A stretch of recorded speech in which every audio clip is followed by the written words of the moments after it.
नमस्ते, आप सभी का स्वागत है। मैं हूँ शिवम। पूरा देश तिरंगा फहरा रहा है। करीब 80 साल हो गए हमें आज़ाद हुए, एक लंबा सफ़र राजनीतिक गुलामी से आज़ादी तक का। लेकिन आज इस सफ़र के 79वें साल में एक दूसरा सवाल पूछने का वक्त है।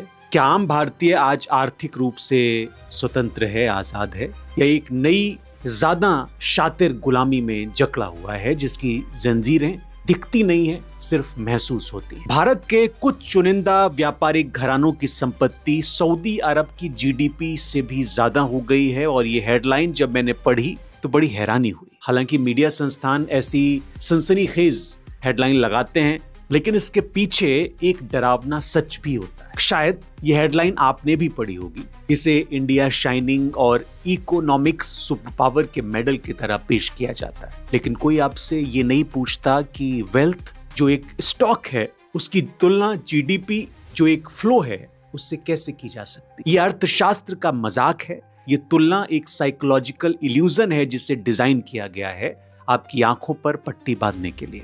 असली डेटा ये है, रिजर्व बैंक ऑफ इंडिया लगातार ये कहता रहा है कि आम भारतीय की नेट फाइनेंशियल सेविंग, यानी वो पैसा जो आपके पास बुरे वक्त के लिए बचता है, वो 50 साल के सबसे निचले स्तर पर आ गिरा है। एक तरफ कुछ परिवारों की नेटवर्थ आसमान फाड़ रही है, दूसरी तरफ मिडिल क्लास की बचत पाताल में समा रही है। सवाल यह है कि आपका पैसा कहां जा रहा है। आपको बताया जा रहा है कि आपने बाजार में इन्वेस्ट किया है, आप इंडिया की ग्रोथ स्टोरी का हिस्सा बन रहे हैं, लेकिन 2026 के मध्य में जब आप अपना पोर्टफोलियो खोलते हैं तो पिछले 2-3 साल का रिटर्न शून्य या निगेटिव दिखता है। ये कोई मार्केट करेक्शन नहीं है, ये भारत के इतिहास का सबसे बड़ा, सबसे खामोश और सबसे legal state sponsored wealth transfer है। आपको इन्वेस्टर नहीं, एग्जिट लिक्विडिटी बनाया गया है।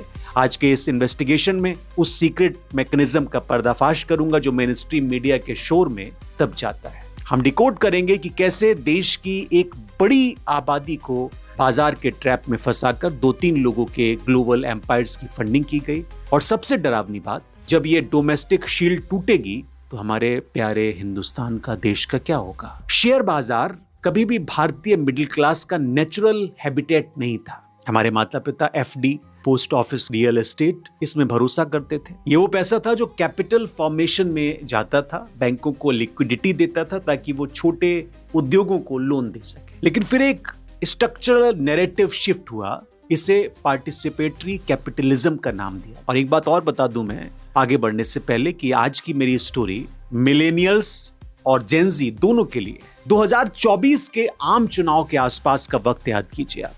The Home Minister says, buy shares before 4th of June. 4 जून से पहले शेयर खरीद लें, बाजार रिकॉर्ड तोड़ेगा। ये महज बयान नहीं थे, ये एक 140 करोड़ के देश में fear of missing out, FOMO Gen Z की भाषा में, उसका वेपनाइजेशन था। जब सत्ता खुद किसी चीज की गारंटी दे रही हो तो एक आम आदमी जो पहले ही महंगाई और स्थिर सैलरी से जूझ रहा है, वो अपना रिस्क मैनेजमेंट भूल जाता है। सरकार ने जानबूझकर एक ऐसी नीतियां बनाई, टैक्स स्ट्रक्चर को ऐसे मोड़ा कि घरेलू बचत को एफडी से निकालकर इक्विटी की तरफ धकेला जा सके। नतीजा क्या हुआ? इकोनॉमिक सर्वे का डेटा बताता है कि घरेलू बचत में म्यूचुअल फंड का हिस्सा जो कभी 2-3% हुआ करता था, वो 15% को पार कर गया। हर महीने 30 से 35 हजार करोड़ रुपए की सिस्टमिक इन्वेस्टमेंट प्लान, एसआईपी की सुनामी बाजार में आने लगी।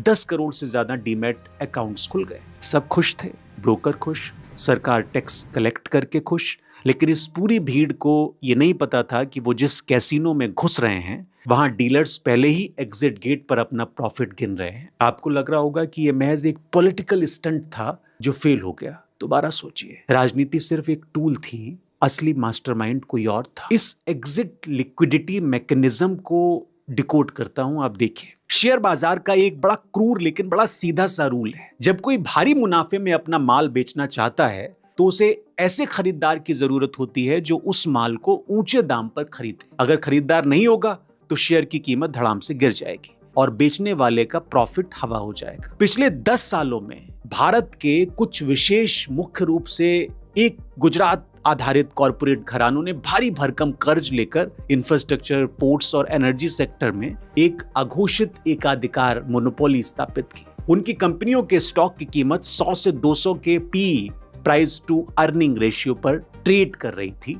आसान भाषा में उनकी असली कमाई से 100 गुना ज्यादा उनकी कागजी वैल्यूएशन थी। अभी आपने 15 लाख करोड़ वाली एक स्टोरी शायद आप भूल गए हैं, राजेश एक्सपोर्ट वाली ऐसे ही थी। ये स्मार्ट मनी यानी प्रमोटर्स और बड़े प्राइवेट इक्विटी प्लेयर्स ये जानते थे कि ये वैल्यूएशन एक बबल है, उन्हें अपना कर्ज उतारना था और विदेशों में सऊदी अरब से लेकर ऑस्ट्रेलिया तक खदानें, रिफाइनरीज और ग्लोबल एसेट खरीदने थे। इसके लिए उन्हें चाहिए था हार्ड कैश। अब सवाल ये था कि इन ओवर वैल्यूड शेयर्स को खरीदेगा कौन? विदेशी संस्थागत निवेशक, जिनको शॉर्ट में FIIs बोलते हैं। उन्हें तो डेटा पढ़ना आता है, वो जानते हैं। वो पहले ही अपना माल डंप कर रहे थे और वो शातिर थे। यहीं पर एंट्री होती है डोमेस्टिक शील्ड की। हर महीने जो आपका 35,000 करोड़ से ज्यादा रुपए का SIP आ रहा था, म्यूचुअल फंड मैनेजर उस पैसे से क्या कर रहे थे? वो मजबूरी में इंडेक्स को मैनेज करने के लिए उन्हीं ओवर वैल्यूड शेयरों को खरीद रहे थे जिन्हें प्रोमोटर्स और FIIs बेच रहे थे। रिस्क का परफेक्ट ट्रांसफर हो चुका था।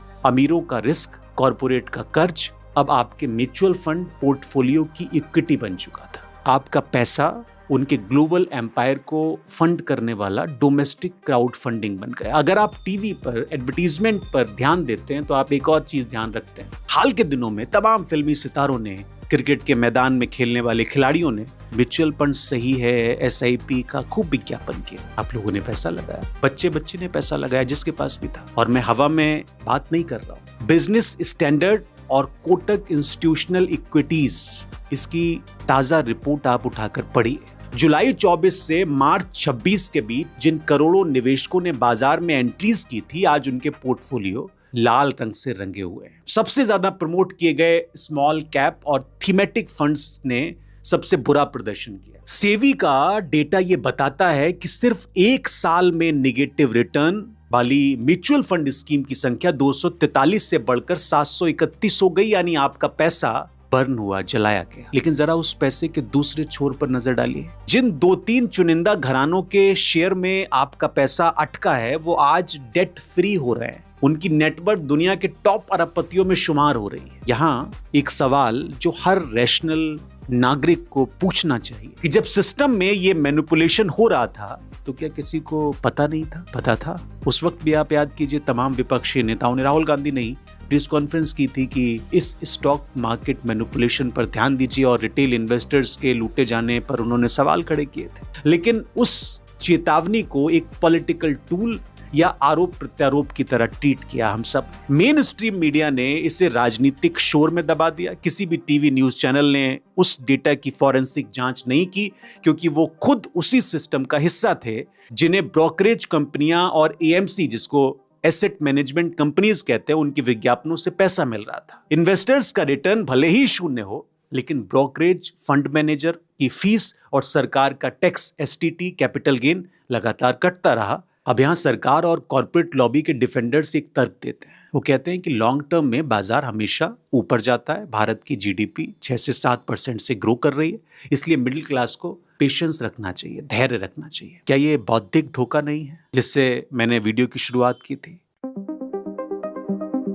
वेल्थ और GDP का कोई सीधा लेना देना नहीं है। जब इकोनॉमी में एक मोनोपोली काम कर रही हो, GDP एक फ्लो है, ये देश में एक साल में हुए कुल उत्पादन को नापती है। वेल्थ एक स्टॉक है जो कुछ हाथों में जमा हो चुकी है। जब न्यूज हेडलाइन कहती है कि अंबानी या अडानी परिवार की संपत्ति फलां देश की GDP से ज्यादा है, तो ये महज आपको भरमाने का खेल है। उसका अर्थशास्त्र से कोई लेना देना नहीं। इसका एकमात्र उद्देश्य ये होता है कि आप उनके शेयरों को खरीदते रहें, ये सोचकर कि वो टू बिग टू फेल हैं।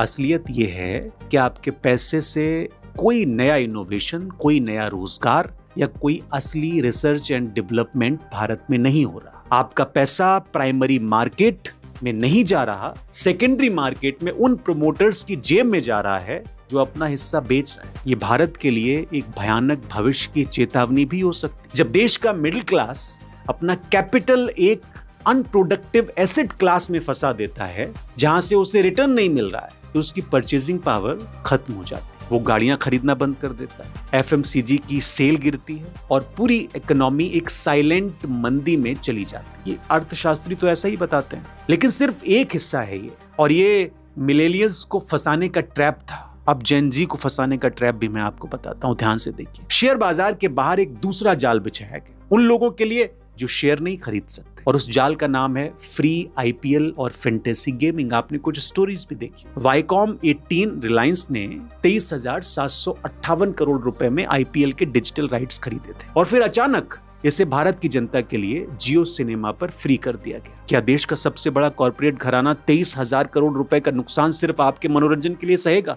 बिल्कुल भी नहीं। जब कोई चीज फ्री होती है तो आप कस्टमर नहीं प्रोडक्ट होते हैं, ये खूब आपने पढ़ा है। डेलॉयट और FIFS की रिपोर्ट ये बताती है भारत का फैंटेसी गेमिंग मार्केट 31,000 करोड़ से भी ज्यादा ऊपर है। इस बिजनेस का मॉडल सिंपल है। करोड़ों लोग 49 रुपए लगाते हैं, ऐप बिना कोई रिस्क के 15 से 20% का कमीशन अपनी जेब में डालता है और बाकी पैसा घुमाकर कुछ लोगों में बांटते। ये एक निगेटिव सम गेम है जिसमें एक सामूहिक रूप से भारत का युवा हमेशा हारता है। हॉटस्टार और जियो जैसे प्लेटफॉर्म ने 23,000 करोड़ की रिकवरी कैसे की? आपकी अटेंशन को इन सट्टेबाजी कंपनियों को बेचकर। सुप्रीम कोर्ट के लूपहोल का फायदा उठाकर इस सट्टेबाजी को गेम ऑफ स्किल घोषित कर दिया गया ताकि सरकार इस पर 28% GST वसूल सके। अगर आप इस पूरे इकोसिस्टम को जूम आउट करके देखेंगे तो एक बहुत स्पष्ट पैटर्न नजर आएगा। दुनिया का सबसे बड़ा क्रिकेट स्टेडियम गुजरात में, पूरा क्रिकेट कंट्रोल बोर्ड एक ही भौगोलिक